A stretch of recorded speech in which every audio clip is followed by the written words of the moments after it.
కేసీఆర్ గారి నాయకత్వం, కేసీఆర్ గారి నాయకత్వం. అందరూ బాగున్నారా? పాలేరులో ఏం బాగున్నాం అంటారా?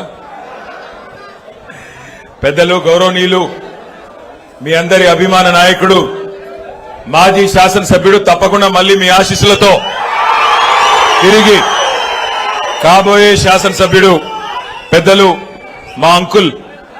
ఆయన ఈరోజు కాదు, చాలా కాలంగా వారిని అంకుల్ అని పిలుస్తాను. మా అంకుల్ ఉపేందర్ రెడ్డి గారు, కందాల ఉపేందర్ రెడ్డి గారు. గౌరవనీయులు పెద్దలు, మాజీ మంత్రివర్యులు, పక్క నియోజకవర్గం ఖమ్మం మాజీ శాసనసభ్యులు సోదరులు శ్రీ పువ్వాడ అజయ్ కుమార్ గారు. గౌరవనీయులు రాజ్యసభ సభ్యులు అన్న శ్రీ వద్దిరాజు రవిచంద్ర గారు. గౌరవ జిల్లా పార్టీ అధ్యక్షులు, గౌరవ శాసన మండలి సభ్యులు పెద్దలు శ్రీ తాతా మధుసూదన్ గారు, మీ నియోజకవర్గ ముద్దుబిడ్డ. అట్లాగే గౌరవనీయులు ఈ నియోజకవర్గంలో, ఈ జిల్లాలో పార్టీ నియమించిన మరి ఈ మెంబర్షిప్ మరియు ఎస్ఐఆర్ కార్యక్రమానికి బాధ్యులుగా విచ్చేసిన శాసన మండలి సభ్యులు, పార్టీ ప్రధాన కార్యదర్శి శ్రీ తక్కళ్లపల్లి రవీందర్రావు గారు. గౌరవనీయులైన మాజీ మంత్రివర్యులు పెద్దలు డోర్నకల్ మాజీ శాసనసభ్యులు శ్రీ డిఎస్ రెడ్డి నాయక్ గారు. గౌరవనీయులు గౌరవ మాజీ శాసనసభ్యులు పెద్దలు శ్రీ మెచ్చా నాగేశ్వరరావు గారు, శ్రీ తాటి వెంకటేశ్వర్లు గారు. గౌరవ జిల్లా పరిషత్ ఖమ్మం మాజీ అధ్యక్షులు పెద్దలు శ్రీ లింగాల కమలరాజు గారు. జిల్లా గ్రంథాలయ సంస్థ మాజీ అధ్యక్షులు, ఉద్యమకారులు, ఉద్యమ బిడ్డ శ్రీ దిండిగాల రాజేందర్ గారు. గౌరవనీయులు మా సోదరుడు, ఒకనాడు టీఆర్ఎస్ సాంస్కృతిక విభాగానికి అధ్యక్షుడిగా పనిచేసిన మా తమ్ముడు బొమ్మెర రామ్మూర్తి గారు. గౌరవనీయులు మొన్ననే శాసన మండలి గ్రాడ్యుయేట్ ఎన్నికల్లో అభ్యర్థిగా మీ అందరికీ పరిచయమైన తమ్ముడు, యువ నాయకుడు, ఉత్సాహవంతుడు శ్రీ ఏనుగుల రాకేష్ రెడ్డి గారు. సోదరులు శ్రీ ఉప్పల వెంకటరమణ గారు, పార్టీ రాష్ట్ర కార్యదర్శి గారు. ఇంకా వేదిక పైన ఉన్న మహానుభావులందరికీ, వేదిక ముందున్న గౌరవనీయులైన మరి మా పాలేరు నియోజకవర్గ అన్నాదమ్ములందరికీ పేరు పేరున, అట్లాగే గౌరవనీయులైన మా వివిధ మండలాల పార్టీ అధ్యక్షులు, గౌరవనీయులు మన నేలకొండపల్లి అధ్యక్షులు శ్రీ బ్రహ్మయ్య గారు. సో ఎవరెక్కున్నారో చూద్దాము. ధనలక్ష్మి గారిని దయచేసి వేదికపైకి రావాల్సిందిగా విజ్ఞప్తి చేస్తా ఉన్నాను. ఎక్కడున్నారు వారు? ధనలక్ష్మి గారు, వెంకటలక్ష్మి గారు ఇద్దరు కూడా దయచేసి వేదికపైకి రావాల్సిందిగా ప్రార్థన. కూసుమంచి మండల పార్టీ అధ్యక్షులు శ్రీ వీరయ్య గారు. తక్కువన్నారా కూసుమంచోళ్ళు? తక్కువన్నారా? సౌండ్ తక్కువ ఉంది. ఖమ్మం రూరల్ మండల పార్టీ అధ్యక్షులు శ్రీ బెల్లం వేణు గారు. తిరుమలాయపాలెం మండల పార్టీ అధ్యక్షులు శ్రీ వీరన్న గారు. తిరుమలాయపాలెం వాళ్ళు తక్కువ ఉన్నారు కానీ లొల్లు ఎక్కువ ఉంది. ఖమ్మం రూరల్ వాళ్ళు ఎక్కువ ఉన్నారు, అందుకే సౌండ్ కూడా ఎక్కువనే ఉంది. Thank you. పేరు పేరున అందరికీ నమస్కారం. పేరు పేరున అందరికి కూడా హృదయపూర్వకంగా ధన్యవాదాలు. మీ స్వాగతానికి. నేలకొండపల్లి చదివినా సార్, మీరు వినలేదు. బ్రహ్మయ్య గారి పేరు నేను చెప్తే వినలేదు మీరు. ఓకే. బ్రహ్మయ్య గారు వారి కూర్చోండి. ఒక 10 నిమిషాలు దయచేసి అందరూ కూడా మనసు పెట్టి, ముఖ్యమైన విషయం దయచేసి ఎస్ఐఆర్ కార్యక్రమం, దానికి సంబంధించి స్థానిక కౌన్సిలర్ గారు సోదరులు మురుమేకల సత్యనారాయణ గారు, ఇంకా మిగతా కౌన్సిలర్లందరికీ, ఇక నా చెవిలో మాటలు చెప్పే వాళ్ళందరూ కొద్దిసేపు దయచేసి ఏమనుకుండా ఉండాలని చెప్పి నా ప్రార్థన. ఎక్కువ మంది ఏమీ లేదు, ఎక్కువ మాట్లాడేది ఏమీ లేదు. మీకు అన్ని విషయాలు కూడా తెలుసు. దయచేసి అక్కడ కూడా కొద్దిగా నిశ్శబ్దంగా ఉంటే కొద్దిసేపు. పెద్దలు, మాన్యులు, తెలంగాణ తొలి ముఖ్యమంత్రి, తెలంగాణ సాధించిన మన నాయకుడు కేసీఆర్ గారి నాయకత్వంలో ప్రాణాలకు తెగించి మనం తెలంగాణ రాష్ట్రం సాధించుకున్న విషయం మీ అందరికీ తెలిసిందే. ఇవాళ పుష్కర కాలం తర్వాత, తెలంగాణ రాష్ట్రం ఏర్పడ్డ పుష్కర కాలం తర్వాత ఇవాళ ఖమ్మం నుంచి కరీంనగర్ దాకా, ఆదిలాబాద్ నుంచి అలంపూర్ దాకా ఎవరిని కదిలిచ్చినా ఒక్కటే మాట వినబడతా ఉన్నది. ఎట్లుండే తెలంగాణ ఎట్లయిపోయింది, అప్పుడే మంచిగుండే, మళ్లీ కేసీఆర్ రావాలే అనే మాట వినబడుతున్నది. సంక్షేమం సంక్షేమం ఆగమైపోయింది, అభివృద్ధి ఆగిపోయింది. ఇక ఈ మధ్య కాలంలో మీరు చూస్తే ఒకటి కాదు రెండు కాదు ఎన్ని రకాల అరాచకాలు జరుగుతున్నాయో నాకంటే బాగా మీరే చూస్తా ఉన్నారు. ఈ మధ్య కాలంలో గౌరవ ముఖ్యమంత్రి రేవంత్ రెడ్డి గారు ఒక టీవీ ఛానల్కి ఇంటర్వ్యూ ఇచ్చారు బెంగళూరులో. కొద్దిగా అక్కడ ఉన్న వాళ్ళు హడావుడు మానేస్తే కొద్దిగా ప్లీజ్ వాళ్ళని నూకోబెట్టు. అయ్యా అక్కడ ఎందుకు అంత హడావుడి, కొద్దిసేపు ప్లీజ్, కొద్దిసేపు మనసు పెట్టి వినండి. ఒక టీవీ ఛానల్కి ఇంటర్వ్యూ ఇచ్చారు. అందులో ఏం చెప్తాడు ఆయన? Hitler is my inspiration, Hitler నాకు స్ఫూర్తి. ఆయన అంటాడు అందులో, ఐ డెమాలిష్డ్ లైక్ ఎనీథింగ్, ఇష్టం వచ్చినట్టు కూలగొట్టినా. మేం చేసిన demolition compare with Iran, Israel. నేను ఇంగ్లీష్లో చెప్పినా మళ్ళీ తెలుగులో చెప్తా. ఎవడన్నా బుద్ధిన్నోడు నాకు రావణాసురుడు, నరకాసురుడు స్ఫూర్తి అంటాడా? వాడే ఆదర్శం అంటాడా? మరి అట్లాంటి వాడు హిట్లర్, వాళ్ళకు మించిన రాక్షసుడు హిట్లర్. అట్లాంటి హిట్లరే నాకు ఆదర్శం. ఆ హిట్లర్ నాకు ఆదర్శం ఈయనకు వచ్చిరాని బట్లర్ ఇంగ్లీషులో మళ్ళీ గొప్పగా చెప్తా ఉన్నాడు. చెప్పడమే కాదు, ఐ డెమాలిష్డ్ లైక్ ఎనీథింగ్, నేను కూలగొట్టేసిన, మొత్తం విధ్వంసం చేసిన అన్నాడు. ఒక్కసారి మా పాలేరు బిడ్డలందరినీ నేను అడుగుతా ఉన్నా, గుర్తున్నదా వెలుగు మట్ల? ఎన్ని ఇండ్లు కూలగొట్టిండు ముఖ్యమంత్రి? 1000 ఇండ్లు. రాత్రికి రాత్రి ఒక రాక్షసుడు లాగా 3 జిల్లా మంత్రులు, ముఖ్యమంత్రి కూడబలుక్కొని ఎస్సీ, ఎస్టీ, బీసీలు కట్టుకున్న ఒక కాలనీని అర్ధరాత్రి వాళ్ళ అనుయాయుల కోసం, వాళ్ళ అనుచరుల కోసం, వాళ్ళ రియల్ ఎస్టేట్ దందా కోసం వెలుగుమట్లలో 1000 ఇండ్లు కూలగొట్టి ఇవాళ దాన్ని గొప్పగా చెప్పుకుంటున్నాడు ముఖ్యమంత్రి. ఐ డెమాలిష్డ్ లైక్ ఎనీథింగ్ అని చెప్పి ఇవాళ ఒక శాడిస్ట్ మాదిరిగా చాలా నికృష్టంగా మాట్లాడుతున్నాడు ముఖ్యమంత్రి. యుద్ధం మిగిల్చే విషాద ఛాయల్ని అది తన కీర్తి కిరీటంలో అదో కలికితురాయిలాగా చెప్పుకుంటా ఉన్నాడు రేవంత్ రెడ్డి. పేదలు రోడ్డున పడితే, ఆడబిడ్డలు కాళ్ళు విరిగి కాళ్ళు నొచ్చి ఆ రోజు ఖమ్మంలో కుంటుతూ పరిగెడుతుంటే ముఖ్యమంత్రికి అది పైశాచిక ఆనందం అందిస్తున్నదంట. ఆయనే చెప్తున్నాడు, ఇది నేను చెప్పడం కాదు. వీళ్ళు ఏడుస్తుంటే నాకు సాడిస్టిక్ ప్లెజర్ అనిపిస్తున్నది అని చెప్తున్న పరిస్థితి. ఇక ముఖ్యమంత్రి ఏమో హిట్లర్ అని చెప్పుకుంటే, మీ ఖమ్మం జిల్లాలో ఉన్న 3 మంత్రులు హిట్లర్ దగ్గర పనిచేసే గోబెల్స్ నే మించిపోయినారు. దండుపాలెం ముఠాకు నాయకుడు రేవంత్ రెడ్డి అయితే, దండుపాలెం బ్యాచ్ కు నాయకుడు రేవంత్ రెడ్డి అయితే, ఇక్కడ 3 ముఖ్య అనుచరులు తిష్ట వేసుకుని కూర్చున్నారు. అందులో మరీ ముఖ్యంగా మీ పాలేరు నుంచి ప్రాతినిధ్యం వహిస్తున్న ఆయన. ఇక ఆయన గురించి అయితే చెప్తా. పుష్కర కాలం నీళ్లతో, నిధులతో, సంక్షేమ పథకాలతో, రైతు కన్నీరు లేకుండా పుష్కలంగా మరి పంటలతో విలసిల్లిన తెలంగాణ ఇవాళ ఈ ముష్కరుల పాలనలో ఇబ్బందుల పాలయ్యింది. వాస్తవమా కాదా మీరే ఆలోచన చేయండి. 12 ఏళ్ల తర్వాత ఇవాళ ఒక్క మాట నేను అడుగుతా ఉన్నా. ఒకవైపు రాష్ట్ర రెవెన్యూ మాత్రం పడిపోతా ఉన్నది, రాష్ట్ర రెవెన్యూ తగ్గుతున్నది. కానీ రెవెన్యూ మంత్రి గారి అవినీతి సామ్రాజ్యం మాత్రం 100,000 రెట్లు పెరిగిపోతా ఉన్నది. నేను చెప్పింది కరెక్టేనా? ఇవాళ మీ రెవెన్యూ మంత్రి గారి గురించి కొద్దిసేపు మాట్లాడుకోవాలా. అట్లాగే పక్కనే ఉన్నారు వ్యవసాయ మంత్రి. రాష్ట్రమంతటా వ్యవసాయం సంక్షోభంలో ఉన్నది. రైతు బంధు లేదు, యూరియా లేదు, ఇంత పోని కరెంట్ అన్నా సరిగ్గిస్తారా అంటే కరెంటు లేదు. అట్లాగే మరి మీరు రైతు బంధు ఇవ్వకపోయినా, రైతు బీమాకి డబ్బులు కట్టకపోయినా, యూరియా ఇవ్వకపోయినా, కష్టపడి ఆరుగాలం కష్టపడి రైతు పంట పండిస్తే 60 రోజుల పాటు కనీసం ధాన్యం కొనే దిక్కు లేదు. వ్యవసాయం సంక్షోభంలోకి పోతా ఉంటే వ్యవసాయ మంత్రి గారి అక్రమాలు మాత్రం రోజుకొక్కటి బయటకు వస్తా ఉన్నాయి. అట్లాగే ఒకవైపు రాష్ట్ర ఆర్థిక వ్యవస్థ కుప్పగొల్లుతుంటే ఆర్థిక మంత్రి, డిప్యూటీ సీఎం గారి ఆదాయం, కమిషన్ల దందాలు మాత్రం జోరుగా జరుగుతా ఉన్నాయి. 3 మొనగాళ్లు కాదు, 3 మోసగాళ్ల నాయకత్వంలో ఖమ్మం జిల్లా ఈ రోజు దివాలా తీసే పరిస్థితి వచ్చింది. వాళ్ళకు అర్థమైపోయింది. పాలేరులో ఇక్కడ వస్తున్న స్పందన, పాలేరులో ఇవాళ కందాల ఉపేందర్ రెడ్డి గారిని గుర్తు చేసుకుంటున్న పద్ధతి, ఇది చూస్తా ఉంటే వాళ్ళకు అర్థమైంది. మా కేల్ ఖతం, దుకాణం బంద్, కాంగ్రెస్ మళ్లీ గెలవదు, అందుకే దీపం ఉన్నప్పుడే ఇల్లు చక్కబెట్టుకోవాలని చెప్పి ఇష్టం వచ్చినట్టుగా విచ్చలవిడి దోపిడి. 1 కాదు 2 కాదు, మీ బాంబుల మంత్రి గురించి చెప్పాలంటే పొంగులేటి కాదు, ఆయన పేరు బాంబులేటే.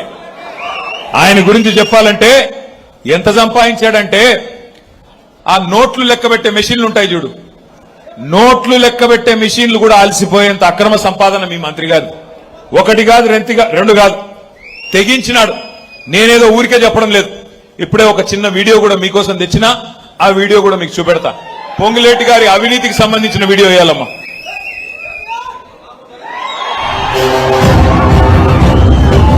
హైదరాబాద్ లో మంత్రి పొంగులేటి నివాసంలో ఈడీ సోదాలు కొనసాగుతున్నాయి. ఏకకాలంలో 16 చోట్ల ఈడీ అధికారులు సోదాలు నిర్వహిస్తున్నారు. సిఆర్పీఎఫ్ పోలీసుల భద్రత మధ్య ఈడీ సోదాలు జరుగుతున్నాయి. సోదాల సందర్భంగా 3 సార్లు కరెన్సీ లెక్కింపు యంత్రాలను ఈడీ సిబ్బంది తీసుకెళ్లడాన్ని బట్టి పెద్ద ఎత్తున కరెన్సీ హడా కనుగొని ఉంటారని భావిస్తున్నారు.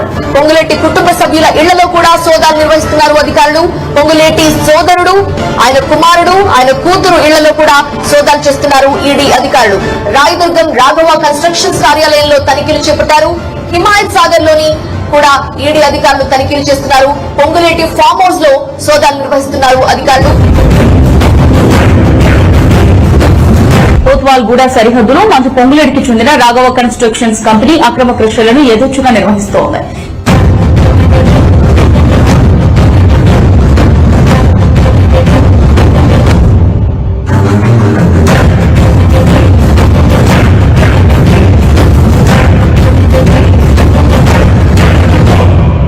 బ్రేకింగ్ చూస్తున్నా, మంత్రి పొంగులేటి శ్రీనివాస్ రెడ్డికి హైడ్రా అధికారులు షాక్ ఇచ్చారు.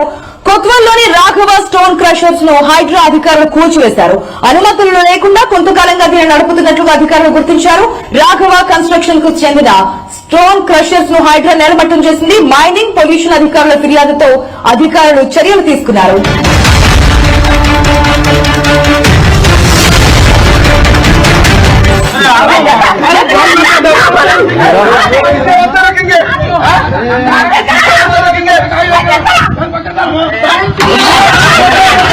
భూములన్నీ దోసుకుంటుండు. నా పొలంలోకి నేను ఓనికే గేటు పెట్టేసిండు. గేటు పెట్టేద్దాన్ని అడ్డం పోతే మా ఆయనను కొట్టిరు. వేరే బోన్సర్లను పెట్టి కొట్టిస్తారు, ఒట్టేస్తారు దెబ్బ కనిపించకుండా. జూన్ లో he brought mister Ponguleti Harsha Reddy మా ఇంటికి తెచ్చిందండి. ఒక వీక్ 2 వీక్స్ తర్వాత he brought his father Shri Ponguleti Srinivas Reddy to our house residence. courtesy call or whatever you say, it was introduction clause, but మాకు later on తెలిసిన ఇంటిమినేది. Later on it was a fear psychosis మా మీద. ఒక రాత్రి 30th కు 30th knight of October మాకు information ఇస్తా ఇక్కడ చాలా 6-7 జేసీబీలు వచ్చినాయి రాత్రి. మనం ఫ్యామిలీ ఇంటిలో ఉన్నాయి. బ్రేకప్ చేస్తేనే మా స్టాఫ్ కొట్టు భయం పెట్టి under the flood and head inside the farm. ఆయన భూమి మా చుట్టూ ఆయన మొత్తం ల్యాండ్ కు జేసీబీతో గుల్లగొట్టినాయి. We are helpless. అసెంబ్లీలో కూడా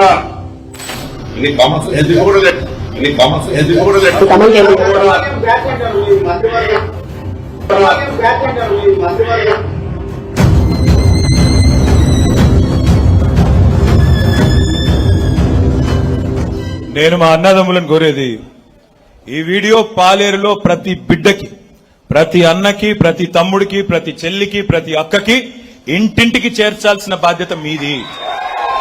ఇందుకేనా పాలేరు ప్రజలు గెలిపించింది మిమ్మల్ని? 1000 కోట్లు కొల్లగొట్టి ఇవాళ 1 కాదు 2 కాదు, నేను ఒకటే మాట అడుగుతా ఉన్నా. అక్కడ మీరు చూశారు ఇందాక, సెప్టెంబర్ 28, 2024 సెప్టెంబర్ 28, 2024 అంటే ఇంకో 4 నెలలు అయితే 2 సంవత్సరాలు గడిచిపోతుంది. ఈడీ వచ్చి పొంగులేటి గారి మీద రైడ్ చేసింది. ఇప్పుడే మీరు చూశారు ఆ వీడియోలో. అది మనం తయారు చేసింది కాదు, టీవీలో వాళ్ళు. నోట్ల కట్టలు లెక్కబెట్టే మెషిన్లు 1 కాదు 3 మెషిన్లు లోపలికి తీసుకెళ్తున్నారు సిఆర్పీఎఫ్ బలగాలు అని. 2 ఏళ్లు కావస్తుంది కదా, ఏమైంది మరి ఆ కేసు? ఎక్కడ పోయినాయి 100 కోట్లు? దొరికిన 100 కోట్లు చెప్పగలరా ఎవరన్నా? ఎక్కడ పోయింది? ఇటు బీజేపీ వాడు మాట్లాడాడు, అటు కాంగ్రెస్ వాడు మాట్లాడాడు, అటు ఈడీ వాడు కనీసం ఒక స్టేట్మెంట్ కాదు, ఒక ట్విట్టర్లో ఒక ట్వీట్ కూడా పెట్టాడు. ఎందుకు మరి? ఏం జరుగుతా ఉందంటే, మీరు గెలిపించిన పాలేరు ఎమ్మెల్యే ఇవాళ రెవెన్యూ మంత్రిగా ఉన్న పొంగులేటి శ్రీనివాసరెడ్డి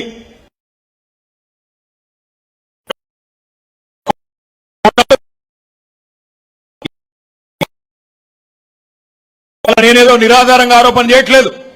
కావాలంటే ఆధారాలతో సహా ఇవాళ నేను అడుగుతా ఉన్నా పొంగులేటి శ్రీనివాసరెడ్డిని, అట్లాగే ఇవాళ దీన్ని నడుపుతున్న కేంద్ర ప్రభుత్వాన్ని, ఏ కారణం చేత 2 ఏళ్లైనా ఎందుకు మరి ఆ రైడ్ మీద ఒక్కటంటే ఒక్క స్టేట్మెంట్ కూడా బయటికి రాలేదు? ఎందుకు మంత్రి గారి మీద కేసు పెట్టలేదు? ఏంటి మీ లాలూచి అని నేను అడుగుతా ఉన్నా. అట్లాగే 1 కాదు 2 కాదు, 1 కోటి ఎకరాలు తెలంగాణ రాష్ట్రంలో రెవెన్యూ మంత్రి గారి నాయకత్వంలో 1 కోటి ఎకరాల భూములని ఇవాళ ప్రాహిబిటెడ్ లిస్ట్ లో పెట్టారు. 22A కింద పెట్టి లేని ఆంక్షలు పెట్టి పిలిచి బెదిరించి భూ యజమానులను 20% నుంచి 30% భూములు రాయించుకొని నికృష్టమైన పనులు చేస్తా ఉన్నాడు ఇవాళ ఇక్కడి నుంచి గెలిచిన పాలేరు ఎమ్మెల్యే గారు. ఇదేదో నేను ఆయనతోనేదో ఆయన మీద కోపంతోనో ఇంకో దాంతో చెప్పట్లేదు. ఆయన మొన్నటిదాకా మనతోనే ఉన్నాడు కదా, ఆయన మీద నాకేం కోపం ఉంటుంది. కానీ చాలా నికృష్టమైన పనులు 24 నెలలలో రేవంత్ రెడ్డి ఘరానా దొంగ అయితే పొంగులేటి శ్రీనివాసరెడ్డి గజ దొంగ మాదిరిగా ఇవాళ దోచుకుంటున్న విషయాన్ని మీకు చెప్పడానికి నేను ఇక్కడికి వచ్చాను. నేను ఒకటే అడుగుతా ఉన్నా మిమ్మల్ని, ఇవాళ రేపు మన పిల్లలు ఎంత ఫాస్ట్గా ఉన్నారు. ట్రైలర్ చూస్తేనే చెప్తున్నారు సినిమా హిట్టా ఫట్టా. అట్లాంటిది ఇక్కడ ఇంటర్వెల్ అయిపోయింది కదా. ఇంటర్వెల్ ఫస్ట్ హాఫ్ మొత్తం డిజాస్టరే కదా. ఏమన్నా ఉందా? 2.5 ఏళ్లలో పీకింది ఏమన్నా సాధించింది ఉందా? అట్టర్ ఫ్లాప్ సినిమాకు అర్ధశత దినోత్సవం అన్నట్టు ఇలా పోజులు కొడతా ఉన్నాడు పొంగులేటి శ్రీనివాసరెడ్డి. ఇంకొక వీడియో కూడా నేను మీకు చూపెడతా. ఈయన డైలాగులు, ఈయన అహంభావం చూశారు కదా. బీసీ మంత్రుల్ని కొండా సురేఖ గారిని మాట్లాడనీయకుండా మైకు కట్టేయడం, పక్కనే ఉండే వాకిటి శ్రీహరి మంత్రి గారి మీద కాగితాలు ఇసిరేయడం. ఎంత అహంకారం కాకపోతే సాటి మంత్రులు, సాటి ఎమ్మెల్యేలు వారు కూడా మీతో పాటు ప్రజల చేత ఎన్నుకోబడ్డ వాళ్ళు అట్లా చేయవచ్చునా? అంత అహంకారం. అధికారులను పట్టుకొని, కలెక్టర్లను పట్టుకొని నీకు సెన్స్ ఉందా అంటున్నాడు. నేను అడుగుతా ఉన్నా, నీకుందా సెన్సు? ఇట్లా సిగ్గు లేకుండా దోచుకోవడానికి, ఇష్టారీతిన అక్రమ మైనింగ్ చేయడానికి నీ కుమారుడి కంపెనీ అడ్డం పెట్టుకొని వట్టినాగులపల్లిలో పడి ఒక గజ దొంగలాగా దోచుకోవడానికి సిగ్గుందా అని అడుగుతా ఉన్నా. ఇవాళ ఆ పల్లవి షా, సతీష్ షా అనే వ్యక్తులు వట్టినాగులపల్లిలో ఎప్పుడో 1967లో భూములు కొనుక్కున్నారు. వాళ్ళ మీద పడి ముసుగులేసుకొని నువ్వు పంపిన కిరాయి మూకలు ఇవాళ వాళ్ళ మీద ప్రాణాంతకమైన దాడి చేసిన మాట వాస్తవం కాదా? ఎఫ్ఐఆర్ చేస్తే ఒక నిజాయితీ గల పోలీస్ అధికారి హబీబుల్లా ఖాన్ అని ఆయన తెల్లారి వరకే ట్రాన్స్ఫర్ చేసిన మాట వాస్తవం కాదా? ఏది వాస్తవాలు కాదు పొంగులేటి గారు? మీ అన్యాయాలు, మీ అక్రమాలు, మీ అహంకారం ప్రజలు చూడట్లేదు అనుకుంటా ఉన్నారా? అందుకే నేను అంటా ఉన్నా, తప్పకుండా నాకైతే విశ్వాసం ఉంది, పాలేరులో ఎన్నిక ఎప్పుడు వచ్చినా ఎగిరేది గులాబీ జెండా మాత్రమే. ఈయన గారి మాటలు ఈయన హౌసింగ్ శాఖ మంత్రి కూడా ఏం మాటలు చెప్పాడో హౌసింగ్ మంత్రిగా ఒకసారి వినండి. ఈ రాబోయే 3.5 సంవత్సరాల్లో తల తాకట్టు పెట్టైన 20 లక్షల ఇళ్లు ఈ రాష్ట్రంలో కట్టిస్తాము. 20 లక్షల ఇళ్లు ఇచ్చిన తర్వాతనే మళ్లీ అసెంబ్లీ ఎన్నికల్లో మీ గుమ్మానికి వచ్చి ఓటు అడుగుతాము. 20 లక్షల ఇళ్లు కట్టిస్తాము, కట్టించినాకనే మీ గుమ్మానికి వచ్చి ఓట్లు అడుగుతాం. సగం సినిమా అయిపోయింది కదా. మరి కట్టాడా 10 లక్షల ఇళ్లు? దమ్ముందా పొంగులేటి గారు? 20 లక్షల ఇండ్లు కడితేనే ఓటు అడుగుతా అన్నావు కదా, ఆ మాట మీద నిలబడే సత్తా ఉందా అని నేను పాలేరు వేదికగా అడుగుతా ఉన్నా. దమ్ముంటే స్పందించమని చెప్పి కోరుతా ఉన్నా. 20 లక్షల ఇండ్లు కడతా అని చెప్పి చెప్పాడు. మరి 20 లక్షల ఇండ్లు ఆయన రాఘవ కన్స్ట్రక్షన్ కడుతుందో లేకపోతే ఈయన గారు కడతారో ప్రభుత్వం కడతాదో నాకైతే తెలియదు. ఎందుకంటే హైదరాబాద్ లో ఎక్కడ చూసినా భూములు లాక్కోవడం, నడుస్తున్న ప్రాజెక్టులు లాక్కోవడం. మరి ఆ 20 లక్షల ఇండ్లు ఏమన్నా సొంత ఆస్తులు అనుకుంటున్నాడా, సొంత కంపెనీతో కట్టిద్దాం అనుకుంటున్నాడా నాకైతే తెలియదు. నేను ఒక మాట అడుగుతా ఉన్నా, ఇక్కడ మొత్తం ఖమ్మం జిల్లా అంటేనే బలహీన వర్గాల జిల్లా. 10 సీట్లుంటే శాసనసభకి అందులో 7 సీట్లలో ఎస్సీ ఎస్టీ సోదరులకే రిజర్వేషన్ చేయబడి ఉంది. 3 సీట్లు మాత్రమే జనరల్ సీట్లు. నేను అడుగుతా ఉన్నా పొంగులేటి శ్రీనివాసరెడ్డి గారిని, రేవంత్ రెడ్డి గారిని, ఏం చెప్పారు మీరు ఎలక్షన్లకు ముందు? ఇందిరమ్మ ఇండ్లు ఎస్సీలకి ఎస్టీలకి 6 లక్షల రూపాయలు ఇస్తామని చెప్పిన మాట వాస్తవమేనా? దళిత సోదరుడు కానీ, ఒక్క గిరిజన సోదరుడు కానీ ఖమ్మం జిల్లాలో 6 లక్షల రూపాయలు ఇచ్చారా? ఇంటికి ఇచ్చారా? ఇవ్వలేదా? అసలు రాష్ట్రంలో ఎక్కడన్నా ఇచ్చారా? ఇవాళ సిగ్గు లేకుండా 20 లక్షల ఇల్లు కట్టిస్తా, కట్టించిన తర్వాతనే ఓట్లు అడుగుతా అంటున్నావు కదా పొంగులేటి గారు. ధైర్యం ఉంటే మాట మీద నిలబడి నేను అడుగుతా ఉన్నా. ఇంకొక మాట కూడా నేను అడుగుతా ఉన్నా, మీకు అసలు ఇల్లు కట్టే తెలివి ఎక్కడిది? కూలగొట్టడమే తెలుసు, మీకు ఇల్లు కట్టే తెలివి లేదు. మీకు కూలగొట్టడం అనేది తప్ప, విధ్వంసం తప్ప వికాసం తెలవని దండుపాలెం ముఠా మీరు మాట్లాడితే నేను అడుగుతా ఉన్నా, ఇవాళ వ్యవసాయాన్ని విధ్వంసం చేయలేదా మీరు? రైతు ఖాతాలో కేసీఆర్ గారు ఉన్నప్పుడు ఒకసారి కాదు, 2 సార్లు కాదు, 11 సార్లు 73,000 కోట్లు మీరు అడిగే అవసరం లేకుండానే, ఎవ్వడికి దండం పెట్టే అవసరం లేకుండా నాట్లేసే టైం వచ్చిందంటే టింగ్ టింగ్ టింగ్ అని ఫోన్ మోగేది, ఖాతాల్లో డబ్బులు పడేది. ఇవాళ ఉన్నదా పరిస్థితి? రైతు బంధు ఎప్పుడు వస్తుందంటే దేవుడికి కూడా తెలియదు. ఎందుకంటే ఆ దేవుడిని కూడా మోసం చేసిన దౌర్భాగ్యులు వీళ్ళు. దేవుడి మీద ఒట్టేసి రుణమాఫీ కొట్టిన దౌర్భాగ్యపు ప్రభుత్వం కాంగ్రెస్ ప్రభుత్వం. అందుకే నేను అంటా ఉన్నా, వ్యవసాయాన్ని విధ్వంసం చేశారు. కేసీఆర్ గారు ఉన్నప్పుడు పొలం కాడికి ఒక ఫోన్ కొడితే ఆటో ఆయన వచ్చి యూరియా వేసిపోయేది, ఆటో అన్న వచ్చి యూరియా మీ ఇంటికాడ మీ పొలం కాడ వేసిపోయేది. నేను చెప్పేది కరెక్టా కాదా? ఇలా పరిస్థితున్నదా? మళ్ళీ వెనకటి రోజులు తెస్తామన్నారు, నిజంగానే ఇందిరమ్మ రాజ్యం అన్నారు, చూస్తే ఏమొచ్చింది? మళ్ళీ వెనకటి రోజులంటే మళ్ళీ యూరియా దుకాణాల ముందు చెప్పుల లైన్లు, మరి మళ్ళీ ఒకసారి ఆధార్ కార్డులు పెట్టుకొని దాని మీద రాళ్లు పెట్టుకొని మళ్ళీ కడుపు కాళ్ళు కాలుతుంటే నడిచిపోయి బువ్వ తినే రోజులు, మళ్ళీ ఆ దుస్థితి మళ్ళీ వచ్చింది. ఒక్క మాట నేను అడుగుతా ఉన్నా, రైతు ఖాతాలో పెట్టుబడి సాయం ఎగ్గొట్టడమే మహాపాపం. మీ మంత్రి గారు చెప్తా ఉన్నాడు పొంగులేటి గారు, భూమి శిస్తు కూడా పెడతాడంటే కొత్తగా. మళ్ళీ భూమి శిస్తు కేసీఆర్ గారు రద్దు చేసిన భూమి శిస్తును మళ్లీ పెడతా అంటున్నాడు మీ రెవెన్యూ మంత్రి గారు. వెన్నుముక లాంటి రైతు ముక్కు విండి వసూలు చేస్తా అని చెప్పి నికృష్టంగా మాట్లాడుతూ ఉన్నారు. అందుకే నేను అనేది ఒకటే మాట, ఇవాళ రాష్ట్రంలో ఒక విషయం, అయితేనేమి యువకులు పెద్ద మనుషులైతేనేమి అందరికీ అన్ని విషయాలు అర్థమైనాయి, తేట తెల్లమైనాయి. ఏమంటున్నాం ఈరోజు మనందరం కూడా? మీరే కదా చెప్పింది, బాండ్ పేపర్ల మీద జేమ్స్ బాండ్ల మాదిరిగా రాసిచ్చింది మీరే కదా. బట్టి విక్రమార్క గారైతే బాండ్ పేపర్ రాసి దేవుడి కాళ్ళ దగ్గర పెట్టి 6 గ్యారంటీలు కార్డులు భద్రంగా పెట్టుకోండి, 3 నెలలు భద్రంగా దాచిపెట్టుకోండి, 99 రోజుల తర్వాత మా వాళ్ళు వస్తారు, కాంగ్రెస్ కార్డులు తీసుకుంటారు.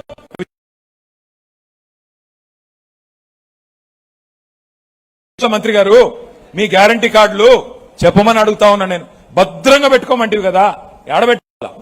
ఇంకా సిగ్గు లేకుండా 99 రోజుల్లోనే 100 రోజుల్లోనే అటున్న చంద్రుడిని ఇక్కడ పెడతామని చెప్పిన సన్నాసులు ఇలా చేతగాక మొఖం బాగాలేక వెనకటి కూడా అద్దం పగలు కొట్టుకున్నాడంట. అట్లాగా ఇలా వీళ్ళు మాట్లాడితే పనికి మాలిన కారు కూతలు కూస్తా ఉన్నారు. కేసీఆర్ అప్పులపాలు చేసిపోయినాడు, కేసీఆర్ అప్పులపాలు చేసినాడు. నేను అడుగుతా ఉన్నా రెవెన్యూ మంత్రి గారిని, రేవంత్ రెడ్డి గారిని, కేసీఆర్ అప్పులపాలు చేసిపోయినాడా? నిజమే అనుకుందాం, ఒక్క నిమిషం మీరు చెప్పే తప్పుడు కూతలు ఒక్క నిమిషం నిజం అనుకుందాం. మరి ఏం చేశారు కేసీఆర్ అప్పులపాలు చేస్తే? చేశాడే అనుకుందాం. అప్పు ఏం చేసినాడు కేసీఆర్ గారు? ఏం చేశాడు అంటే 1,00,000 కోట్లు పెట్టి కాళేశ్వరం ప్రాజెక్టు కట్టి గోదావరి నీళ్ళని మన బీడు భూములకు తీసుకొచ్చాడు. సీతారామ ప్రాజెక్టు 80% పూర్తి చేసి పండగ నిలబడ్డాడు. ప్రాజెక్టు రికార్డు సమయంలో 9 నెలల్లో పూర్తి చేసి తిరుమలపాలెం మండలం గాని పాలేరు నియోజకవర్గం గాని నీళ్లిచ్చిన మాట వాస్తవం కాదా? పాలమూరు రంగారెడ్డి ఎత్తిపోతల పథకం దశాబ్దాలుగా వెనుకబడ్డ పథకం 90% పూర్తి చేసిన మాట వాస్తవం కాదా? 45,000 చెరువులు మిషన్ కాకతీయలో బాగున్న మాట వాస్తవం కాదా? అవును, కేసీఆర్ గారు అప్పు చేశారు. ఏం చేశారు కేసీఆర్ అప్పు చేసి? 70 లక్షల రైతుల ఖాతాల్లో 73,000 కోట్ల మాట వాస్తవం కాదా? కేసీఆర్ గారు అప్పు చేశారు, చేసి వాస్తవం కాదా? 29,000 కోట్లు కేసీఆర్ అప్పు చేశాడు. కరెంట్ ఇవ్వకుండా మీరు కష్టపెడితే రైతాంగాన్ని 24 గంటల రైతులకు ఇచ్చిన ఒకే ఒక్క 50,000 కోట్లు కరెంటు మీదనే ఖర్చు పెట్టిన నాయకుడు కేసీఆర్. ఉచిత కరెంటు కోసం, కరెంటు ఇన్ఫ్రాస్ట్రక్చర్ ని ఇంప్రూవ్ చేయడానికి 1,00,000 కోట్లు ఖర్చు పెట్టిన కేసీఆర్. ఇవాళ నేను పాలేరుకొచ్చి ఇక్కడ హెలిప్యాడ్ లో ఎక్కడ దిగాను నేను? నర్సింగ్ కాలేజ్ ఉన్నదా? నర్సింగ్ కాలేజ్ ఇదివరకు ఉమ్మడి ఖమ్మం జిల్లాలో ఉన్నదా? ఇదివరకు మెడికల్ కాలేజ్ ఉమ్మడి ఖమ్మం జిల్లాలో 60 పరిపాలనలో ఎన్నడన్నా ఆలోచన చేశారా? అట్లాంటిది కేసీఆర్ గారి నాయకత్వంలో 9.5 ఏళ్లలో కేసీఆర్ గారు అప్పు చేసినా మా ఎస్సీ పిల్లలు, ఎస్టీ పిల్లలు, మా బీసీ పిల్లలు, మా మైనారిటీ పిల్లలు, అగ్రవర్ణాల్లో ఉండే పేదలు మెడికల్ విద్య, నర్సింగ్ విద్య, ఇంజనీరింగ్ కళాశాల విద్య అందుకోవాలని ఇవాళ మీ ఉమ్మడి ఖమ్మం జిల్లాలో 2 మెడికల్ కళాశాలలు, 2 నర్సింగ్ కళాశాలలు, ఇంజనీరింగ్ కళాశాల. మాట వాస్తవం కాదా? అవును, కేసీఆర్ గారు అప్పు చేశారు. 1000 గురుకుల పాఠశాలలు పెట్టి ఒక్కొక్క విద్యార్థి మీద ₹1,20,000 ఖర్చు పెట్టి వాళ్లకు విద్యా బుద్ధులు నేర్పిండు కేసీఆర్. అవును, కేసీఆర్ అప్పు చేసిండు. చేసి ఏం చేసిండు? 15 లక్షల మంది ఆడపిల్లలకి పెళ్లిళ్లు చేసిండు. పడ్డాడు.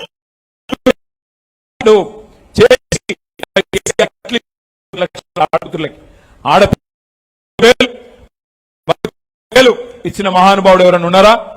అందుకే నేను అంటా ఉన్నా, కేసీఆర్ గారు అప్పు చేసిండే అనుకుందాం. మరి నీ ప్రభుత్వం వచ్చిందా? 4 లక్షల కోట్ల అప్పు చేస్తుంది కదా 2.5 ఏళ్లలో. ఏం పీకినావో చెప్తావా? రైతు బంద్ వేసినావా? రైతు బంద్ వేసిండా? రైతు బీమా కట్టిండా? కట్టలేదు. ఏం పాలేరులకి స్పెషల్గా ఇస్తున్నారా? తులం బంగారం అన్నాడు, ఇచ్చిండా? తులం బంగారం వచ్చిందా? 4,000 పెన్షన్ వచ్చిందా? నిరుద్యోగులకు 4,000 ఇస్తానని ఇచ్చిండా? ఆడకూతుర్లకు 2,500 ఇస్తానని ఇచ్చిండా? స్కూటీలు అన్నాడు, ఇచ్చిండా? స్కూటీలు రెవెన్యూ మంత్రి గారు లూటీ మాత్రం జోరుగా ఉంది. పొంగు లూటీ మాత్రం ఆయన పొంగు లేటు కాదు, పొంగు లూటీ, మొత్తం లూటీయే తప్ప చేసింది ఏందని నేను అడుగుతా ఉన్నా. ఇంకా సిగ్గు లేకుండా మాట్లాడుతున్నాడు ముఖ్యమంత్రి. ఆయన మొన్న అంటాడు ఆదిలాబాద్ లో మీటింగ్ పోయి, ఎంత కండలు తిరిగిన పైల్వాన్ అయినా 3 నెలలనే పిల్లలు పుట్టిస్తాడా? ఎవడు చెప్పమన్నాడు రా నిన్ను? 100 రోజులని ఎవడు చెప్పమన్నాడు? ఆ సన్నాసి కూతలు కూసిన సన్నాసి ఎవడు? ఆ బాండ్ పేపర్లు రాసిన జేమ్స్ బాండ్ ఎవడు? వాటిని మళ్లీ తీసుకుపోయి గ్యారంటీ కార్డులను పంచిన ఎదవలెవరు చెప్పు? అది చేత కాకుండా 3 నెలల్లోనే పిల్లలు పుట్టిస్తారా?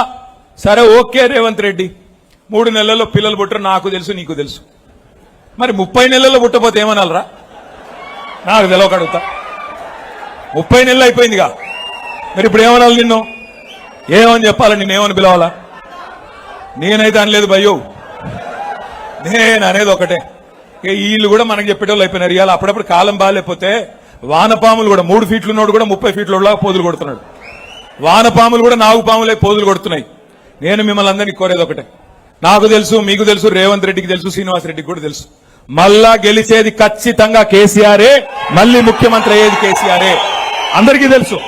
అందుకే నేను మిమ్మల్ని కోరేది జాగ్రత్తగా ఉండాలా. మనం కూడా జాగ్రత్తగా ఉండాలా. ఇంకా ఇంటర్వెల్ దాకా సినిమా అయిపోయింది. లాస్ట్ 1 ఇయర్ ఎట్లాగూ ఎలక్షనే మిగిలింది 18 నెలలు. ఈ 18 నెలలు ఉపేందర్ రెడ్డి గారు చెప్పినట్టు చక్కగా కార్యకర్తల్ని మంచిగా కడుపులో పెట్టుకొని చూసుకొని, మీ డైనింగ్ టేబుల్ కాడికి, బెడ్రూమ్ కాడికి కార్యకర్త వచ్చినా చక్కగా చూసుకొని అన్ని సవ్యంగా గనక పార్టీ నిర్మాణం చేసుకుంటే మనకు తిరుగులేదు. కానీ ఎట్లా ఉందంటే పరిస్థితి ఈరోజు ఎట్లా ఉందంటే, వీళ్ళ దోపిడి ఇంత అంతా కాదు. పక్కనే ఉన్నది ములుగు జిల్లా. ఆ ములుగు జిల్లాలో కూడా 4,000 కోట్ల దోపిడీ మీ మంత్రి గారే చేస్తా ఉన్నాడు. ఇసుక దోపిడీకి తెరలేపినాడు. 12 కోట్ల క్యూబిక్ మీటర్ల ఇసుక ఇవాళ అక్కడ కూడా గిరిజనుల సొసైటీల పేరిట 12 కోట్ల క్యూబిక్ మీటర్ల కోసం స్కెచ్ చేసింది మీ మంత్రి గారు. చివరికి గిరిజనుల ఆరాధ్య దైవం సమ్మక్క సారక్క ఆ టెండర్లను కూడా వదిలిపెట్టల. 70 కోట్ల టెండర్లు. దానికోసం కూడా మంత్రుల మధ్యన పంచాయతీలు, దానికోసం కూడా మంత్రుల మధ్యన కమిషన్ల కోసం కుమ్ములాటలు. నేను మీ అందరినీ ప్రార్థించేది ఒకటే, దయచేసి ఆలోచించండి, తొందరపడబాకండి, మనకు కూడా టైం ఉంది. ఇవాళ 1, 2 కాదు, దోపిడీ గురించి మాట్లాడితే చాలా ఉన్నాయి.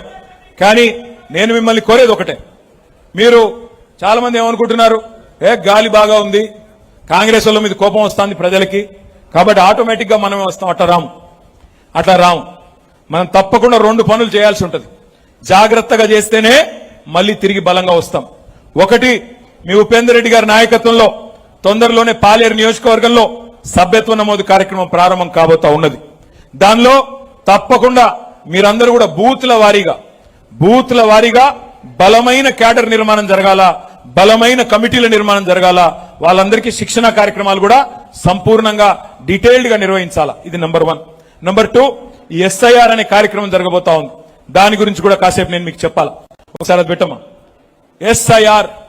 ఈ ఎస్ఐఆర్ అనే కార్యక్రమం మీకు ఈ నెల 25వ తారీఖు నుండి ప్రారంభం కాబోతా ఉన్నది. ఏమిటిది ఎస్ఐఆర్? ఒక మైక్ ఉందా సార్?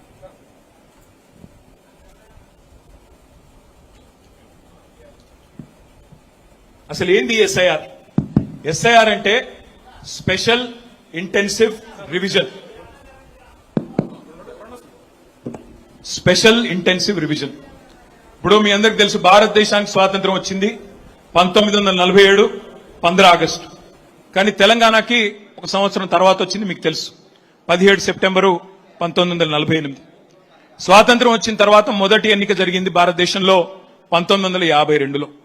ఆ రోజుల్లో దేశానికి స్వాతంత్రం వచ్చిన తర్వాత మరి కొత్త దేశం కొత్తగా నడవాలి, ప్రజాస్వామిక పద్ధతుల్లో నడవాలి.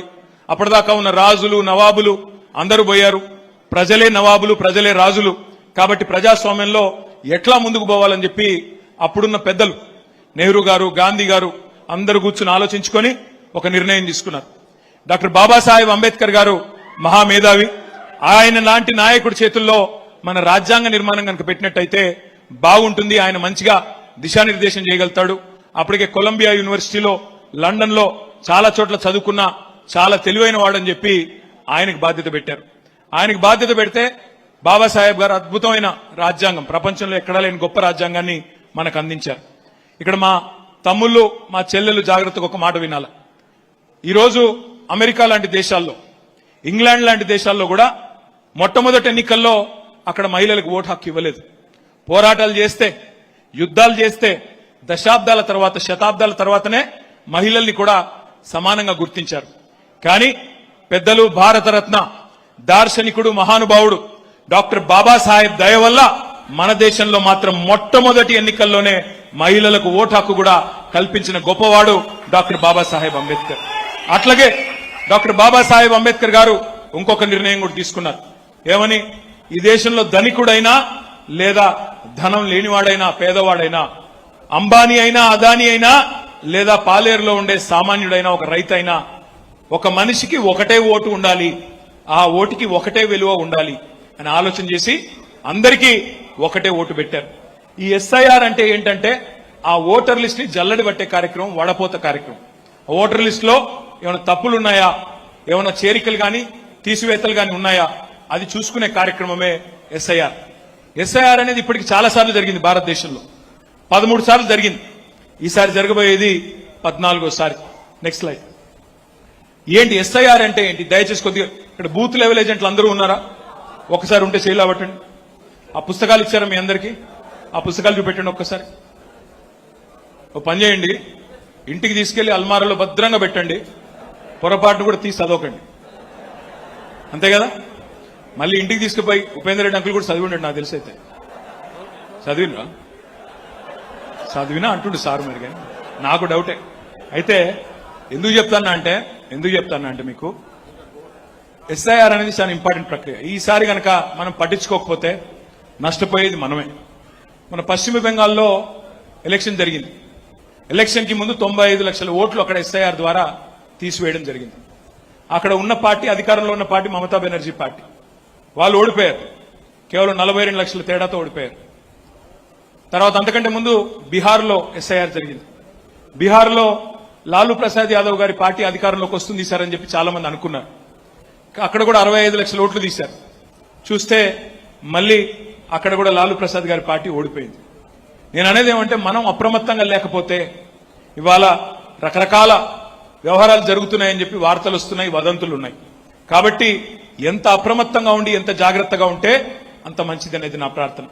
ఎస్ఐఆర్ లో ఏం చేస్తారు అంటే మీకు ఒక 4 విషయాలు చెప్పాలి.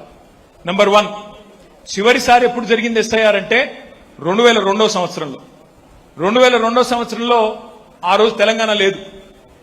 అప్పుడు పాలేరు నియోజకవర్గం, ఈ రోజు పాలేరు కాదు, ఆ రోజు వేరే పాలేరు. ఆ రోజు భిన్న, అప్పుడు ఉండేది కదా పాలేరు, వేరే రిజర్వ్డ్ ఉండేది, రిజర్వ్డ్ కాన్స్టిట్యున్సీ ఉండేది. స్వరూపం అచ్చా ముదిగొండ ఇటు ఉండేది. అప్పటి పాలేరు ఇప్పటి పాలేరు పోలిక లేదు. అప్పటి రాష్ట్రం ఆంధ్రప్రదేశ్, ఇప్పటి రాష్ట్రం తెలంగాణ. మరి ఇప్పుడు ఏమవుతుందంటే ఎస్ఐఆర్ లో మరి మొట్టమొదటి వాళ్ళు చేసే పని, అధికారులు చేసే పని ఏమంటే 2002 ఓటర్ లిస్టు పెట్టుకొని, latest voter list 2025 voter list పెట్టుకొని ముందు మ్యాపింగ్ చేస్తారు. మ్యాపింగ్ అంటే ఏంటి? 2002లో ఉదాహరణకి చెప్తా ఉన్నా, ఉపేందర్ రెడ్డి గారికి 2 కూతుర్లు, ఆ రోజు వాళ్ళకి ఓటు హక్కు లేదు 2002లో. మరి ఇప్పుడు ఓటు హక్కు వచ్చింది. వాళ్ళని లింక్ చేయాలి, మ్యాప్ చేయాలి. ఉపేందర్ రెడ్డి గారికి, ఆయన శ్రీమతికి, ఆ కుటుంబానికి మ్యాపింగ్ చేయాలి. దానికోసం మరి లింక్ అయిన ఓటర్లు, లింక్ అవని ఓటర్లు అంటున్నాను నేను. అంటే ఏంటి, ఉపేందర్ రెడ్డి గారు ఆయన శ్రీమతికి 2002లో ఓటు ఉంది కాబట్టి వాళ్ళ ఓట్లు యథాతథంగా ఉంటాయి. కానీ వాళ్ళ పిల్లలకు ఆ రోజు ఓటు లేదు, ఇవాళ వచ్చింది. 24 ఏళ్ల కిందటి వ్యవహారం కదా, వచ్చింది అనుకోండి. అప్పుడు వాళ్ళని లింక్ చేస్తూ వాళ్ళు మా పిల్లలు అని ఎన్యూమరేషన్ ఫారం నింపి ఆ కుటుంబ సభ్యులు ఇంటింటికి అధికారులు వచ్చినప్పుడు ఇవ్వాల్సి ఉంటుంది. ఉంటే ఆ మ్యాపింగ్ జరిగిపోతుంది. ఆ తర్వాత నెక్స్ట్ స్లైడ్. మొత్తం కనుక చూసినట్టయితే మీరు రాష్ట్రంలో, మన రాష్ట్రంలో దాదాపు 36,000 పోలింగ్ బూతులు ఉన్నాయి. అంటే ఒక్కో పోలింగ్ బూత్ లో సగటున తాండాలు, గూడాలు అంటే తక్కువ ఉంటాయి, 600, 500 ఓట్లు ఉన్నాయి కూడా ఉంటాయి. సగటున మరి మనకి దాదాపు 900 నుంచి 1000 ఓట్లు ప్రతి పోలింగ్ బూత్ లో ఉంటాయి. మొత్తం ఓట్లు 3,39,00,000 ఓట్లు తెలంగాణలో ప్రస్తుతం ఉన్నాయి. మరి ఈ ప్రక్రియ ఎట్లా జరగబోతుంది అంటే, ఇంటింటికి అధికారులు వస్తారు. అధికారులు ఎవరు? బూత్ లెవెల్ ఆఫీసర్లు. మనకి ఎన్ని బూతులు సార్ ఇక్కడ? 293, 91, 291 బూతులు ఉన్నాయి. సో 291 బూత్లకు గాను ఒక్కొక్క బూత్ కి ఒక బూత్ లెవెల్ ఆఫీసర్ని నియమిస్తారు ఎలక్షన్ కమిషన్ వాళ్ళు. ఎవరు వాళ్ళు? వాళ్ళు ఎవరంటే మన అంగన్వాడీ టీచర్లు, మన మహిళా సంఘాల్లో పనిచేసే ఆర్పీలు, వాళ్ళందరూ ఈ ఎలక్షన్ బూత్ లెవెల్ ఆఫీసర్లుగా ఉంటారు. మనం ఏం చేయాలా? మరి మన పార్టీ తరఫున కూడా ప్రతి పోలింగ్ బూత్ 291 పోలింగ్ బూత్లు ఉంటే ప్రతి పోలింగ్ బూత్ కూడా ఒక బూత్ లెవెల్ ఏజెంట్ ని మనం కూడా అపాయింట్ చేసుకుంటాం. మన బూత్ లెవెల్ ఏజెంట్, బూత్ లెవెల్లో బిఎల్ఏ అంటే కాన్స్టిట్యున్సీ లెవెల్లో ఎమ్మెల్యేతో సమానం కాబట్టి వారు ఆ బిఎల్ఓతో కలిసి పనిచేయాల్సి ఉంటుంది. ఇది ఎట్లా జరుగుతుంది ప్రాసెస్ అంటే, 25 ఈ నెల 25వ తారీఖు నుండి వచ్చే నెల 24వ తారీఖు దాకా, జూలై 24 దాకా ఇంటింటికి బిఎల్ఓలు, బిఎల్ఏలు వెళ్ళాలి. ఇంటింటికి అంటే ఎంతమంది? ఎలా? ఇప్పుడు ఒక బూత్ లో ఉండేది 1000 ఓట్లు అనుకోండి. 1000 ఓట్లు అంటే 300 నుంచి 350 ఇల్లు, నెల రోజులు, రోజుకి 10 ఇల్లు మీరు తిరిగేది, అంతకంటే ఎక్కువేం కాదు. రోజుకి 10 ఇల్లు. ఆ 10 ఇళ్లలోకి పోయినప్పుడు మీరు జాగ్రత్త పడాల్సింది ఏమంటే, వీళ్ళు ఏమన్నా హేరాఫేరీ చేస్తున్నారా, వీళ్ళు ఏమన్నా అవకతవకలు చేస్తున్నారా, కొంతమంది మన వాళ్ళ ఓట్లు ఏమన్నా తీసేసే ప్రయత్నం చేస్తున్నారా, జాగ్రత్తగా చూసుకోవాలి. చూసుకొని మనం ఏం చేయాలా? 24th జూలై రోజు, 24 జూలై రోజు ఈ నెల రోజుల ఎస్ఐఆర్ కార్యక్రమం ముగుస్తుంది. 31 జూలై నాడు ఒక డ్రాఫ్ట్ ఓటర్ లిస్ట్, ఒక ముసాయిదా వాళ్ళు పబ్లిష్ చేస్తారు ఎలక్షన్ కమిషన్ వాళ్ళు. మనకు ఒక నెల రోజులు గడువు ఉంటుంది, 1 month గడువు ఉంది మీకు. మళ్ళీ 1 ఆగస్టు నుంచి ఆగస్టు 30 తారీఖు దాకా మీకు గడువు ఉంది అభ్యంతరాలు సమర్పించడానికి. Form 6, form 7, form 8. మీరు ఏం చూడాలి అసలు? మరి బూత్ లెవెల్ ఏజెంట్లు ఏం చూడాలంటే 4 చూడాలి మీరు. నంబర్ 1, ఎవరన్నా 18 ఏళ్లు నిండిన పిల్లల ఓటు హక్కు లేకపోతే నమోదు చేయించాలా, మ్యాపింగ్ చేయించాలా, ఆ కుటుంబ సభ్యులతోనే మ్యాపింగ్ చేయించాలి. నంబర్ 2, ఎవరైనా చనిపోయిన వాళ్ళ ఓట్లు కనుక ఉంటే వాటిని తీసేయించాలి.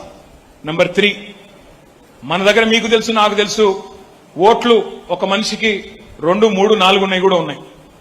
ఎందుకంటే ఊళ్ళో ఒక ఓటు ఉంటుంది, ఖమ్మంలో ఒక ఓటు ఉంటుంది, హైదరాబాద్ లో ఒక ఓటు ఉంటుంది, కొంతమంది కృష్ణా జిల్లాలో కూడా ఓటు ఉంటుంది. మీరు ఖమ్మం జిల్లా వాళ్ళకి అక్కడ ఇక్కడ సంబంధాలు రాకపోకలు ఉంటాయి కాబట్టి అక్కడ ఓటు, ఇక్కడ ఓటు రకరకాలుగా ఉంటుంది. ఇప్పుడు అదంతా పోతుంది, ఒకటే ఓటు మిగులుతుంది. ఆ ఒక్క ఓటు ఎక్కడ ఉండాలి, ఎలా మనం గుర్తుపెట్టాలన్నదే ఇప్పుడు మన ముందున్న టాస్క్. తర్వాత మనకు ఒక నెల రోజుల పాటు అబ్జెక్షన్స్ కోసం టైం ఉంది, 30 ఆగస్టు దాకా. ఎలక్షన్ కమిషన్ వాళ్ళు ఏం చేయాలి? ఒక నెల రోజులు టైం తీసుకొని మన అబ్జెక్షన్ల మీద వాళ్ళు వివరణ ఇవ్వాలి. వివరణ ఇవ్వకపోతే కరెక్షన్ చేయాలి. సెప్టెంబర్ 28 దాకా వాళ్ళకు గడువు ఉంది. అది అయిపోయిన తర్వాత 1 అక్టోబర్ అంటే గాంధీ జయంతికి ఒక రోజు ముందు ఫైనల్ ఓటర్ లిస్ట్ పబ్లిష్ అవుతుంది. ఇది చాలా ఇంపార్టెంట్, ఎందుకంటే ఆ ఓటర్ లిస్టు రేపు మీకు ఎమ్మెల్యే ఎలక్షన్ కి అదే ఓటర్ లిస్టు, ఎంపీ ఎలక్షన్ కి అదే ఓటర్ లిస్టు, రేపు జిల్లా పరిషత్, మండల పరిషత్ పెడితే, ఎంపీటీసీ, జెడ్పీటీసీ పెడితే దానికి కూడా అదే ఓటర్ లిస్టు. మరి ఇక్కడ ఉన్న మిత్రుల్లో చాలా మంది ఎంపీటీసీలుగా, జెడ్పీటీసీలుగా పోరాటం చేయాలనుకునే వాళ్ళు ఉన్నారా? ఉంటే మీరు జాగ్రత్త తీసుకోవాలి. బూత్ లెవెల్లో కంపల్సరీ ఒక్క ఓటు కూడా అటు ఇటు కాకుండా. ఎందుకంటే ఎన్నో సందర్భాల్లో మనం చూస్తాం, ఒక ఓటుతో పోయాడే పాపం అంటాం. ఇప్పుడు ఇక్కడికి వచ్చేటప్పుడు కూడా ఉపేందర్ రెడ్డి గారు చెప్తున్నారు, మన ఏదులాపురం కార్పొరేషన్ లో మనం గెలిచిన 10-12 సీట్లలో కూడా అక్కడ పోయి అక్రమాలు చేసి వాళ్ళను కౌంటింగ్ లో అటు ఇటు చేసి కొన్ని గెలిచారు అక్రమంగా అని చెప్తా ఉన్నారు. మరి అవి జరగకూడదంటే ఒక్క ఓటు కూడా అటు ఇటు కాకుండా చూసుకోవాలి. Next slide. ఇక్కడ మీరు చేయాల్సిందల్లా ఇదే. ఇప్పుడు ఇందాక నేను చెప్పినట్టు బిఎల్ఏ ఏం చేయాలి, బూత్ లెవెల్ ఆఫీసర్తో కలిసి తిరగాలి. అక్కడ బూత్ పరిధిలో ఎన్యూమరేషన్ ఫారం అందరు నింపారా లేదా చూసుకోవాలి. ఇప్పుడు నేను చెప్పే ప్రతిదీ కూడా మీకు ఇచ్చిన పుస్తకంలో ఉంది. నేను చెప్పేది ఏది కూడా కొత్తది కాదు, అందులో ఆల్రెడీ ఉంది. ఏమన్నా డూప్లికేట్ ఓట్లు ఉంటే తీసే ప్రయత్నం చేయాలి. అవి ఏంటి, ఎట్లా ఉంటాయి కూడా నేను మీకు చెప్తాను. నెక్స్ట్, మరి మన లక్ష్యం అర్హులైన ఏ ఒక్కరు ఓటు కూడా పోకుండా చూసుకోవడం. ఎందుకంటే నిజాయితీగా ఎన్నిక జరిగితే తెలంగాణలో కేసీఆర్ గారు ఈరోజు 100 సీట్లతో గెలుస్తారనే మాట అందరికీ తెలుసు. నిజాయితీగా జరగాలి. కాకపోతే నిజాయితీగా జరిగేదానికే మనం ఈ ప్రయత్నంలో మనందరం కూడా భాగస్వాములు కావడం. నెక్స్ట్, మరి కొత్త ఓటు రాయించాలంటే ఏం ఉండాలి, గుర్తింపు కార్డు. అందులో ఇవన్నీ కూడా మీకు ఇచ్చిన పుస్తకంలో ఉన్నాయి, చదువుకోండి. డ్రైవర్స్ లైసెన్స్ అయినా లేకపోతే మీకు క్యాస్ట్ సర్టిఫికెట్ అయినా ఇంకోటైనా 13 రకాల గుర్తింపు కార్డులు ఉన్నాయి. ఏ ఒక్కటి సమర్పించినా మీకు ఓటు హక్కు రావాల్సిందే. దానికి సంబంధించిన వివరాలన్నీ మీకు ఇచ్చిన పుస్తకంలో ఉన్నాయి. నెక్స్ట్, ఇది చాలా ఇంపార్టెంట్. ఇది ఒక్కసారి అందరూ చూడాలి. ఇప్పుడు ఇక్కడ ఇది ఇది ఇది ఎగ్జాంపుల్, ఇది రియల్ లైఫ్ ఎగ్జాంపుల్. ఇది నిజంగా ఓటర్ లిస్ట్ నుంచి తీసుకున్న ఎగ్జాంపుల్. ఇప్పుడు ఇక్కడ ఒక అమ్మాయి ఉంది. ఈ అమ్మాయి పేరు లావణ్య, భర్త పేరు శ్రీనివాస్. ఆమెకు 5 ఓట్లు ఉన్నాయి. లావణ్య గారికి 5 ఓట్లు ఉన్నాయి. 2 ఓట్లు జూబ్లీ హిల్స్ కాన్స్టిట్యున్సీలో ఉన్నాయి. ఒకటి అంబర్పేటలో ఉంది, ఒకటి ముషీరాబాద్ లో ఉంది, ఒకటి ఖైరతాబాద్ లో ఉంది. ఎట్లా ఉంటాయంటే డూప్లికేట్ ఓట్లు కొన్ని కాన్స్టిట్యున్సీ లోపలే ఉంటాయి. ఉదాహరణకి పాలేరు కాన్స్టిట్యున్సీలోనే తిరుమలాయపాలెం మండలంలో ఒక ఓటు ఉండొచ్చు, మళ్ళీ కూసుమంచిపట్నంలో ఇంకో ఓటు ఉండొచ్చు. ఎందుకంటే మైగ్రేట్ అయి ఉండొచ్చు, ఇంకోటి ఉండొచ్చు. లేదా పుట్టింది అక్కడ అయి ఉండొచ్చు, మెట్టినిల్లు ఇక్కడ ఉండొచ్చు. 2 ఓట్లు ఉండొచ్చు. అట్లాగే పార్లమెంట్ పరిధి లోపల పాలేరులో ఒక ఓటు ఉండొచ్చు, ఖమ్మం టౌన్ లో ఇంకో ఓటు ఉండొచ్చు. మూడవది తెలంగాణ లోపల అంటే ఒక ఓటు ఇక్కడ ఉండొచ్చు, ఒక ఓటు హైదరాబాద్ లో ఉండొచ్చు. 4వది ఒక ఓటు ఇక్కడ ఉండొచ్చు, ఇంకో ఓటు ఆంధ్రప్రదేశ్ లోనో పక్క రాష్ట్రంలోనో మీకు ఎక్కడైతే మీకు ఎంతో కొంత కనెక్షన్ ఉందో అక్కడ కూడా ఉండొచ్చు. ఈ లిస్టు అనుమానాస్పద డూప్లికేట్ ఓటర్ల లిస్టు పాలేరు నియోజకవర్గంది నేను తీయించాను. దాదాపు 10,000 ఓట్లు ఉన్నాయి. అట్లా 10,000 ఓట్లు ఉన్నాయి. ఆ లిస్ట్ నేను బూత్ల వారీగా ఉపేందర్ రెడ్డి గారికి నేను అందజేస్తాను. మీరేం చేయాలి, నెక్స్ట్ స్లైడ్. మీరేం చేయాలంటే మీకు 2 రకాల బుక్స్ ఇస్తున్నాం. ఒకటి హ్యాండ్ బుక్, రెండోది వర్క్ బుక్. హ్యాండ్ బుక్ మీ చేతుల్లో ఉంది, మీకు తెలుసు. నెక్స్ట్ వర్క్ బుక్ అంటే ఇది. వర్క్ బుక్ అంటే ఏంటి, ఆ బూత్ లో ఉండే 1000 ఓట్లు మీ చేతుల్లో ఆ లిస్టు మీకు పెడతాం. అందులో అనుమానాస్పదమైన డూప్లికేట్ ఓట్ల లిస్టు కూడా మీకు ఇస్తాం. అప్పుడు ఏం చేయాలి, మీరు ఇంటింటికి పోయినప్పుడు చెక్ చేసుకోవాలి. ఈ ఓటర్ లింక్ అయ్యారా లేదా, ఎన్యూమరేషన్ ఫామ్ నింపారా లేదా, ఇంకా ఏమైనా ఇతర వివరాలు ఉన్నాయా జాగ్రత్తగా చూసుకోవాలి. దయచేసి నా ప్రార్థన, ఇది చాలా చాలా చాలా ఇంపార్టెంట్ ఎక్సర్సైజ్. రేపు గెలుపుకి ఓటమికి మధ్యన అంతరం ఇదే కావచ్చు. కాబట్టి మనం చేసే పని ఏదో ఆషామాషిగా చేయకుండా, ఎవరన్నా బూత్ లెవెల్ ఏజెంట్లు ఒకవేళ నాకు టైం లేదు, నేను రోజుకు 10 ఇల్లు తిరగలేను 4 రోజుల పాటు అనుకుంటే ఉపేందర్ రెడ్డి గారికి చెప్పండి, ఇంకెవరన్నా పెట్టుకుందాం. కానీ మీరు బాధ్యత తీసుకొని మళ్ళీ నేను పని చేయకుండా మీరు ఇబ్బంది పడి పార్టీని ఇబ్బంది పెట్టే కార్యక్రమం మాత్రం దయచేసి చేయవద్దని నా ప్రార్థన. Last slide. ఇది ఇంపార్టెంట్, గుర్తుపెట్టుకోండి. మనం చాలా మందిని చెప్తుంటాం కేసీఆర్ గారు గెలిచిపోయారు 100 సీట్లు అంటున్నాను నేను కూడా. మరి కేసీఆర్ గారు గెలవాలంటే, రేపు మళ్ళీ ఉపేందర్ రెడ్డి గారు ఇక్కడ గెలవాలంటే 291 బూతుల్లో ప్రతి బూత్లో కూడా మెజారిటీ సాధిస్తేనే కదా గెలిచేది. ఇప్పుడు ఎట్లా ఉంటుందంటే చాలా మంది నాయకులు, నేను చాలా పెద్ద నాయకుడిని, నేను రాష్ట్ర స్థాయి నాయకుడిని, నేను జిల్లా స్థాయి నాయకుడిని, నా బూత్ గురించి నేనెందుకు పట్టించుకుంటా, నేను మొత్తం మండలం అంతా తిరుగుతా, నియోజకవర్గం అంతా తిరుగుతా అని తిరుగుతూ ఉంటారు. దయచేసి వారితో దండం పెట్టి నేను చెప్పేది, ఎంత పెద్ద నాయకుడైనా సరే, ఎంత గొప్ప నాయకుడైనా సరే, ముందు మీ సొంత బూత్ లో మెజారిటీ తెచ్చి చూపెట్టండి. మీ సొంత బూత్ లో మెజారిటీ తీసుకొచ్చి చూపెట్టండి. లేకపోతే బయట పోజులు కొడతా, ఇంట గెలిచి రచ్చ గెలవాలి కదా. అది లేకుండా నేను బయట పోజులు కొడతా, ఉపేందర్ రెడ్డి చుట్టూ తిరుగుతా, లేకపోతే ఇంకా ఆడబోయి అజయ్ చుట్టూ తిరుగుతా, రవిచంద్ర చుట్టూ తిరుగుతా, కేటీఆర్ చుట్టూ తిరుగుతా, ఏం లాభం? ప్రజల చుట్టూ తిరుగు, కార్యకర్తల చుట్టూ తిరుగు, బూత్ చుట్టూ తిరుగు. నీ బూత్ లో మెజారిటీ తీసుకురా. 291 బూత్ లో మెజారిటీ వస్తే 78,000తో ఉపేందర్ రెడ్డి గారు మళ్ళీ గెలుస్తారు. నేనేమంటున్నా అంటే, అందుకే నేను ఇంకొకటి కూడా మీకు ఇవ్వబోతా ఉన్నా. 2014, 18, 23 ఈ 3 ఎన్నికల్లో పాలేరు నియోజకవర్గంలో ఏ బూత్ లో మనకు మెజారిటీ వచ్చింది, ఏ బూత్ లో రాలేదు, అది కూడా మీకు ఇస్తా. అది ఇస్తే ఏమవుతుంది, మీరు బూత్ బై బూత్ అనాలిసిస్ చేసుకోవచ్చు. అది మీకు మెంబర్షిప్ కి పనికి వస్తుంది. అది మీకు రేపటి రోజున మీరు పార్టీ కార్యక్రమాలు నిర్వహించుకోవడానికి ఎక్కడ లోపం ఉంది. ఒక ఉదాహరణ మీకు చెప్తాను. నాది సిరిసిల్ల నియోజకవర్గం. సిరిసిల్లలో ఇంకా పేరు చెప్తే బాగోదు కానీ ఒక బూత్ లో మనకు కన్సిస్టెంట్ గా అంటే వరుసగా నెగిటివ్ వస్తా ఉంది, వరుసగా మైనస్ వస్తున్నది. ఏమైంది ఇక్కడ అని చెప్పి నేను కూర్చున్నా మా వాళ్ళతో. ఏమైంది ఇక్కడ అని అడిగిన. నీ బూత్ లో ఎందుకు మనకు మెజారిటీ రావట్లేదు, ఏంది కారణం ఏంది, నేను తప్పు చేశానా, నా మీద కోపం ఉందా, లేదా మనం పని చేయలేదా ఏంటి అంటే, లేదు సార్ అక్కడ అవతల పార్టీకి ఒక గట్టి నాయకుడు ఉన్నాడు సార్, ఆ గట్టి నాయకుడు ఉన్నాడు కాబట్టి ఆ గట్టి నాయకుడు ఎంబడ వాళ్ళందరూ ఉన్నారు, అందుకే మనకు రావట్లేదు అన్నారు. నేను ఆ గట్టి నాయకుడు ఇంటికి పోయినా, బతిలాడుకొని తెచ్చుకున్నా. అంటే నేను ఎందుకు చెప్తా ఉన్నా అంటే, ఇంత సూక్ష్మంగా మీరు ఆలోచిస్తేనే, పెద్దలు ఒక గొప్ప మాట చెప్పారు, the more you sweat during piece the less you bleed in war. అంటే శాంతి సమయంలో, అంటే ఇట్లాంటి టైంలో ఏ యుద్ధము లేనప్పుడు ఎంత చెమట చిందిస్తే యుద్ధంలో అంత తక్కువ రక్తం చిందిస్తావు నువ్వు అని చెప్తారు. ఇప్పుడు కరెక్ట్ గా పని చేసుకుంటే, ఇప్పుడు కరెక్ట్ గా మనం దుక్కి దున్నుకుంటే, ఇప్పుడు మనం పొలం అక్కడున్న అంత చెత్త చెదారం అంతా తీసి పక్కన పడేస్తే రేపటి రోజున అంత బ్రహ్మాండమైన పంట, అంత బ్రహ్మాండమైన దిగుబడి వస్తుంది అనేది దాని ఉద్దేశం. చేద్దాము మరి.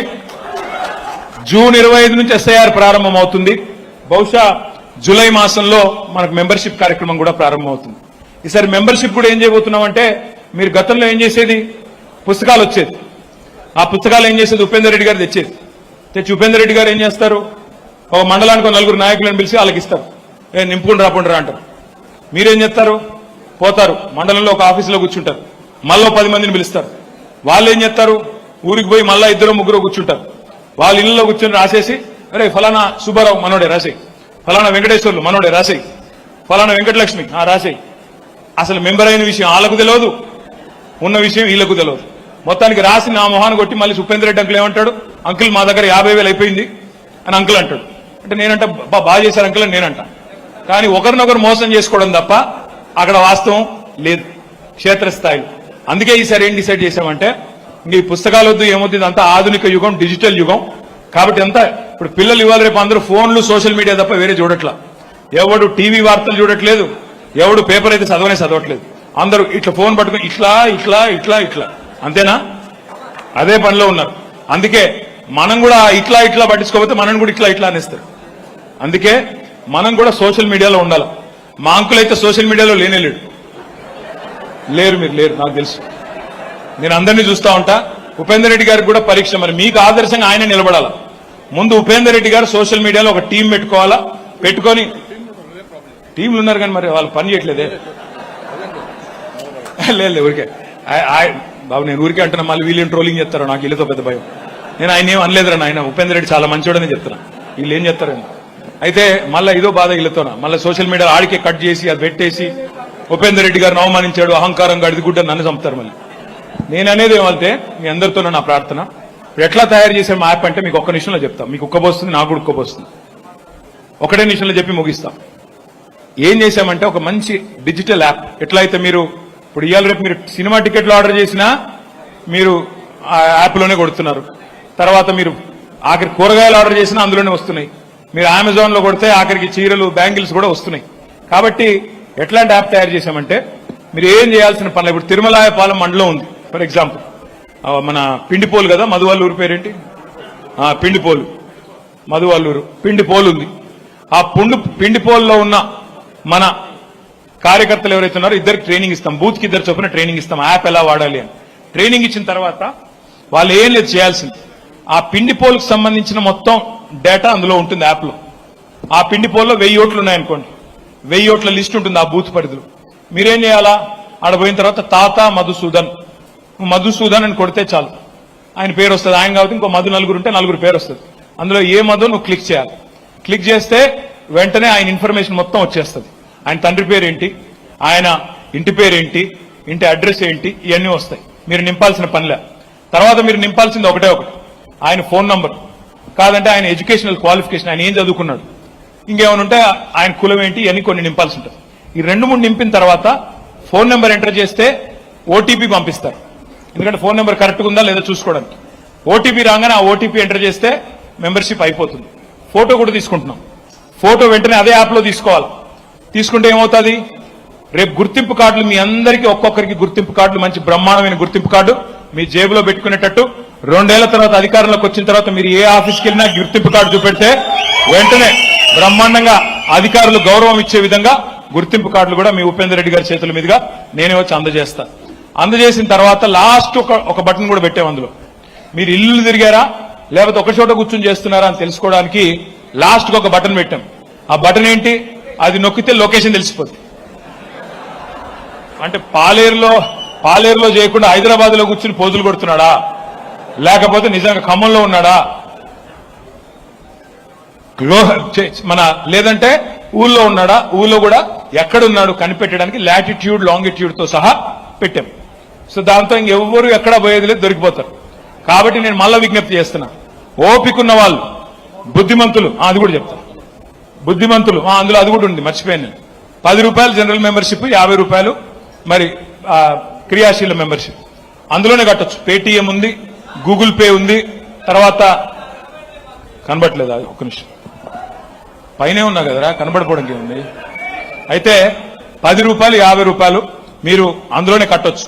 అందులో పేపాల్, పేటీఎం, గూగుల్ పే అవన్నీ ఉన్నాయి. కాబట్టి వెంటనే అందులోంచి కట్టేయచ్చు, లేదంటే క్యాష్ అయినా కట్టొచ్చు.